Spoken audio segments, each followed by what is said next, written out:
የማቀርባቸው ጥያቄዎችም ዛሬም በጨለምተኝነት እንደማይወሰዱ ተስፋ አደርጋለሁ።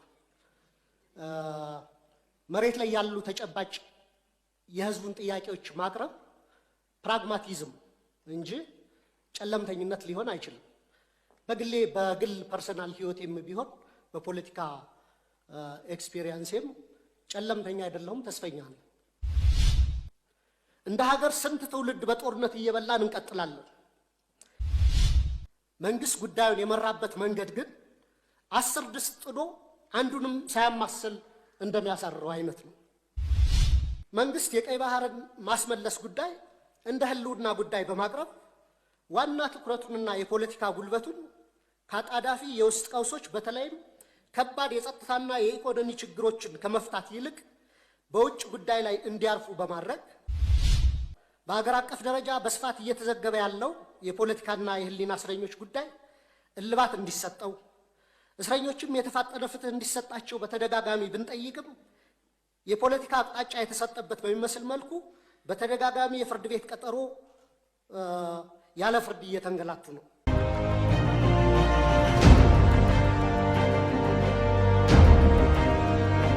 ክቡር ጠቅላይ ሚኒስትሩንም ለጥያቄዎቻችን ምላሽ ለመስጠት በመካከላችን ስለተገኙ ማመስገን እፈልጋለሁ። ወደ ከምስጋና ቀጥሎ ወደ ጥያቄዎች ከመግባቴ በፊት እኔም ስለ አባይ መጠናቀቅ አንዳንድ ነገሮችን ማለት እፈልጋለሁ። ስለ ግድቡ የግድቡ መጠናቀቅ ለኢትዮጵያ ትልቅ ድል ነው። ለሀገራችን የሚፈጥርላት ሰፊ ጂኦስትራቴጂክ አቅም እንዳለ እረዳለሁ፣ አምናለሁ። ዘግይቶም ቢሆን እንኳ መጠናቀቁ በጣም የሚያስደስት ነው። በርካታ በኢህአዴግ ጊዜ ተጀምሮ የነበሩ ፕሮጀክቶች እንደ ማዳበሪያ፣ እንደ ስኳር ፕሮጀክቶች ተቋርጠው የቀሩ አሉ። ቢያንስ ይህ ትልቅ ሀገራዊ ፕሮጀክት ሳይቋረጥ መጠናቀቁ በግሌም የፈጠረብኝን ደስታ መግለጽ እፈልጋለሁ። ከዚህ ጋር አያይዤ ግን ክቡር ጠቅላይ ሚኒስትር እንደሚያውቁት በአባይ ማስተር ፕላን እንዲገነቡ አባይ ላይ የታቀዱ የተጠኑ ግድቦች 4 ካስኬድ ዳሞች ናቸው። የመጨረሻውን ቦርደር ዳሙ ነው የገነባ ነው። ከላይ 3 አሉና ቢያንስ ሁለተኛውን ከላይ ካሉት ከ3ቱ አንዱን ፕሮጀክት ማሰብ ብንጀምርና በእርሶ ጊዜ ቢያንስ እንደዚህ አይነት የታላቁ የህዳሴ ግድብ አይነት ፕሮጀክት የመሰረት ድንጋይ ቢቀመጥ ነገ ቀጣይ ትውልድ ሊጨርሰው ይችላልና እሱ በዚህ አጋጣሚ እንዲታሰብ ማለት ፈልጋለሁ። በመቀጠል ወደ ጥያቄዎች አልፋለሁ። ክቡር ፕሬዝዳንቱ ለሁለቱ ምክር ቤቶች ያቀረቡት የመክፈቻ ንግግር ብሩህ ተስፋን የተሞላ ቢሆንም በኢትዮጵያውያን የዕለት ከዕለት ህይወት ውስጥ ካለው መሰረታዊ የሰላምና የጸጥታ መናጋት፣ የኑሮ ውድነትና የዲሞክራሲ ምህዳር መጥበብ ከንግግራቸው ይዘት ጋር የሚጣረስ ነው የሚል እምነት አለኝ። በዚህ ዙሪያ የሚከተሉትን 3 ዋና ዋና ጥያቄዎች ለክቡር ጠቅላይ ሚኒስትሩ አቀርባለሁ። የማቀርባቸው ጥያቄዎችም ዛሬም በጨለምተኝነት እንደማይወሰዱ ተስፋ አደርጋለሁ። መሬት ላይ ያሉ ተጨባጭ የህዝቡን ጥያቄዎች ማቅረብ ፕራግማቲዝም እንጂ ጨለምተኝነት ሊሆን አይችልም። በግል ፐርሰናል ህይወቴም ቢሆን በፖለቲካ ኤክስፒሪየንስም ጨለምተኛ አይደለሁም፣ ተስፈኛ ነኝ። ጥያቄዎቹን ማነሳ ግን የህዝብ ጥያቄዎች ተገቢውን ትኩረትና ምላሽ እንዲያገኙ ስለሚገባ ነው። ስለዚህ ከ3ቱ ጥያቄዎች የመጀመሪያው በሀገር ውስጥ መረጋጋትና በሰብአዊ መብቶች ዙሪያ ያተኩራል። ክቡር ፕሬዝዳንቱ በንግግራቸው የተቀናጀ የብሔራዊ ጸጥታ ማዕቀፍ ለመፍጠር እየተደረገ ያለውን ጥረት ቢገልጹ በአማራ በኦሮሚያና በተለያዩ ክልሎች ያሉ ጦርነትና ግጭቶች አሁንም ተባብሰው በመቀጠላቸው ብዙዎችን እየጎዱ ነው። ክቡር ጠቅላይ ሚኒስትሩ እንደ ጸጥታ ኃይሎች መሪነቶ ካለፈው ዓመት ወዲህ በአማራና በኦሮሚያ ክልሎች በእነዚህ ጦርነቶች ምክንያት የተጎዱትን ሲቪሊያኖችና የሲቪሊያን መሰረተ ልማቶች ቁጥር በግልጽ ሊገልጹልን ይችላሉ ወይ? እንዲሁም መንግስት የጸጥታ ችግሮችን ለመፍታት ጽንፈኛና አሸባሪ የሚላቸውን ቡድኖች ከመውጋት ባለፈ ለሁለቱ ክልሎች ከወታደራዊ አማራጭ ውጭ የተለየ ፖለቲካዊ መፍትሄ ለመስጠት ለምን አይሰራም? የኢትዮጵያ ሕዝብ የእርስ በርስ ጦርነት አንገፍግፎታል። በአገር ውስጥ ተንቀሳቅሶ ሰርቶ መብላት ከብዶታል።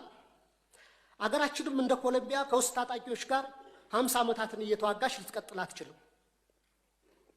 ከዚሁ ጋር በተያያዘ በአገር አቀፍ ደረጃ በስፋት እየተዘገበ ያለው የፖለቲካና የህሊና እስረኞች ጉዳይ እልባት እንዲሰጠው፣ እስረኞችም የተፋጠነ ፍትህ እንዲሰጣቸው በተደጋጋሚ ብንጠይቅም የፖለቲካ አቅጣጫ የተሰጠበት በሚመስል መልኩ በተደጋጋሚ የፍርድ ቤት ቀጠሮ ያለ ፍርድ እየተንገላቱ ነው።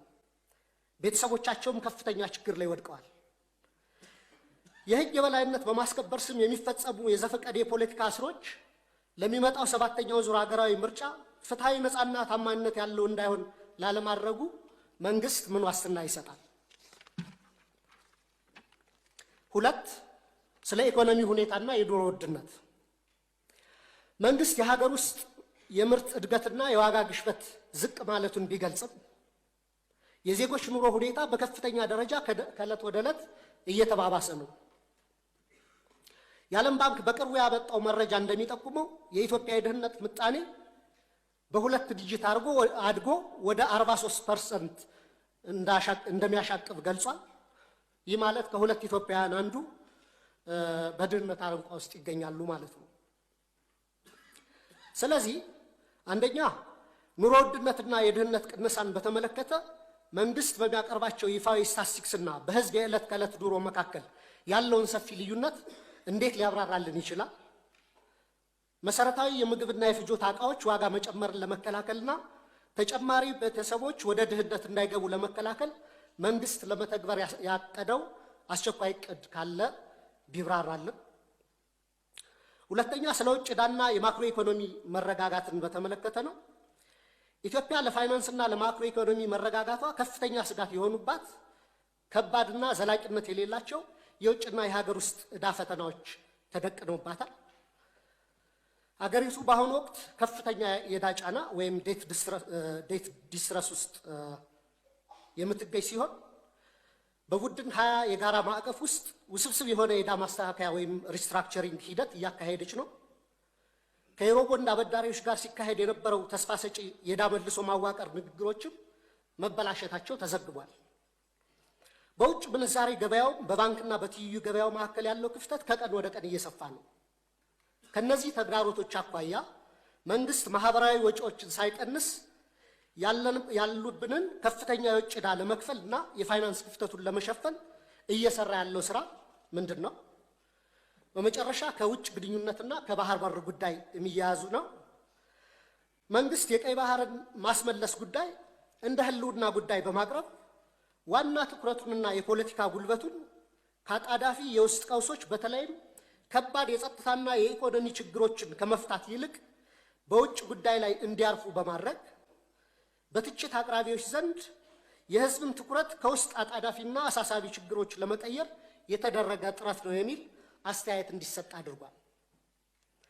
በሀገሪቱ ውስጥ ካለው የውስጥ ችግሮች ክብደት አኳያ መንግስት ይህንን ከፍተኛ የፖለቲካ አቅም ለውጫዊ ግብና ዓላማ ከመዋል ይልቅ ተመሳሳይ ጉልበትና ትኩረትን የውስጥ የፖለቲካ ግጭቶችን ለመፍታትና ከራሱ ዜጎች ጋር ዘላቂ ሰላምን ለማምጣት ለምን አይጠቀምበትም? ብሔራዊ ጥቅምን ለማስከበር የሚደረግ ማንኛውም አይነት ዲፕሎማሲያዊ ጥረትን በግሌ ይቀበለዋለሁ። መንግስት ጉዳዩን የመራበት መንገድ ግን 10 ድስት ጥዶ አንዱንም ሳያማስል እንደሚያሳርረው አይነት ነው። መጀመሪያ ከኤርትራ ጋር ሰላም ተፈጠረ፣ የወደብ መጠቀም ውስጥ እንገባለን ተብሎ መንገዶችን ወደ ማደስ ተጀምሮ ነበር። እሱ በምናውቀው መንገድ ተቋረጠ። ከዛ ከሶማሊላንድ ጋር ውል ተፈጸመ። ከዛ ከጅቡቲ ጋር ታጁራን ለማልማት፣ ከዛ እንደገና ከሶማሊያ ጋር ባንካራ ውጤት ተሞክሯል። ግን እስካሁን ተጨባጭ ውጤት አልታየም። ትላንት ይመስለኛል እንዲሁም የታጁራን ወደብ ሳውዲ በረዥም ጊዜ የሊዝ ውል እንደወሰደችው እየሰማን ነው። ከኛ በኋላ መጥቶ ይመስለኛል። አሁንም ደግሞ ከኤርትራ ጋር በጦርነት ዋዜማ ላይ የምንገኝ ይመስለኛል። በሁለቱ ሀገራት በኩል የተሟላ የጦርነት ዝግጅት እየተደረገ እንደሆነ በዓለም አቀፉ ማህበረሰብ ዘንድ በሰፊው ተዘግቷል። የፌዴራል መንግስቱ ከትግራይ ኃይሎች ጋርም ከፍተኛ መካረር ውስጥ እንደገባ ግልጽ ነው። ክቡር ጠቅላይ ሚኒስትር፣ ሁላችንም ካለፈው ጥፋቶቻችን ለምን አንማርም? እንደ ሀገር ስንት ትውልድ በጦርነት እየበላን እንቀጥላለን?